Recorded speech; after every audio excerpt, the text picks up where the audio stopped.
L'Église catholique fait mémoire de Saint Jean de Dieu. Plus de 300 gens auraient illustré ce nom qui signifie « Le Seigneur fait grâce ». Jean Ciudad naît près d'Evora au Portugal en 1495. À 8 ans, il disparaît de la maison familiale.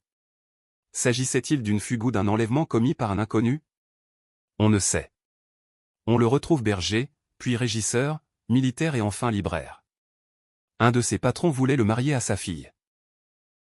Jean s'enfuit, s'engage dans le métier des armes, combat contre les Turcs et contre les Français.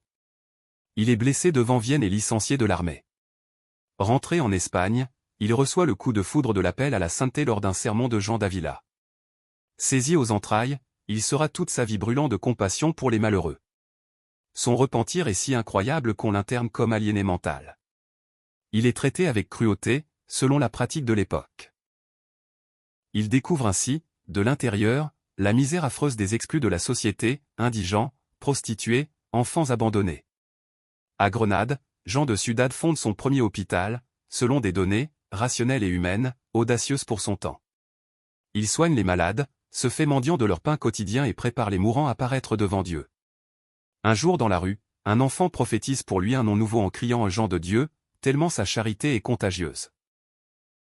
Des disciples se joignent à lui, premier noyau de l'ordre hospitalier des Frères de la Charité. Ainsi en Espagne, avant Saint Vincent de Paul en France, Saint Jean de Dieu applique à fond l'appel du Christ au jugement ultime, nous serons jugés sur l'amour fraternel envers les plus petits nos seigneurs les pauvres.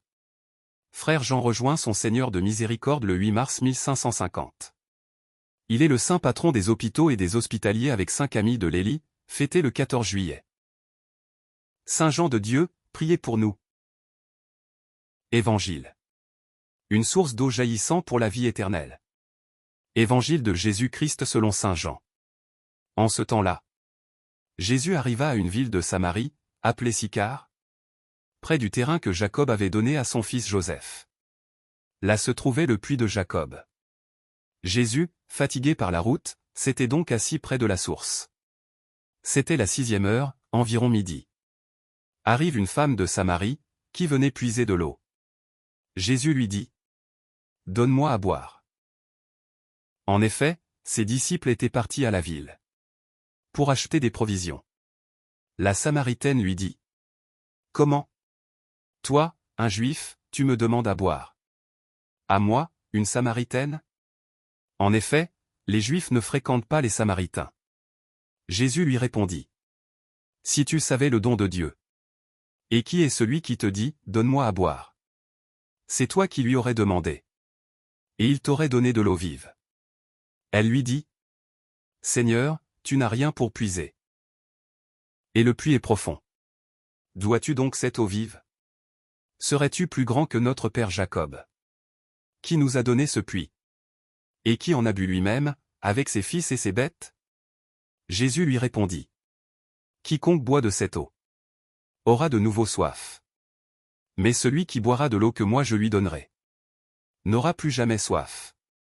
Et l'eau que je lui donnerai deviendra en lui une source d'eau jaillissant pour la vie éternelle. » La femme lui dit : « Seigneur, donne-moi de cette eau, que je n'ai plus soif, et que je n'ai plus à venir ici pour puiser. Je vois que tu es un prophète. Eh bien, nos pères ont adoré sur la montagne qui est là. Et vous, les Juifs, vous dites que le lieu où il faut adorer est à Jérusalem. » Jésus lui dit : « Femme, crois-moi.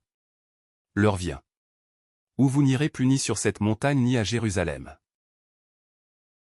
pour adorer le Père. Vous, vous adorez ce que vous ne connaissez pas. Nous, nous adorons ce que nous connaissons. Car le salut vient des Juifs. Mais l'heure vient et c'est maintenant, où les vrais adorateurs adoreront le Père en esprit et vérité. Tels sont les adorateurs que recherche le Père. Dieu est esprit.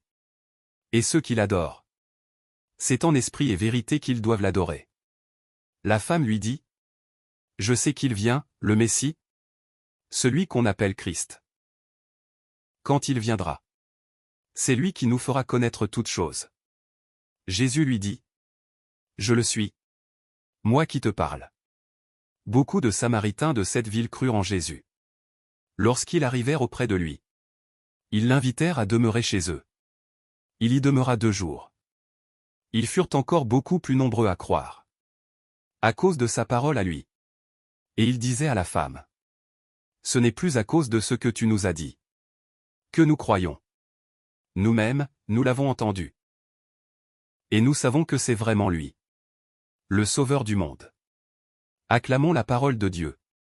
Louange à toi Seigneur Jésus.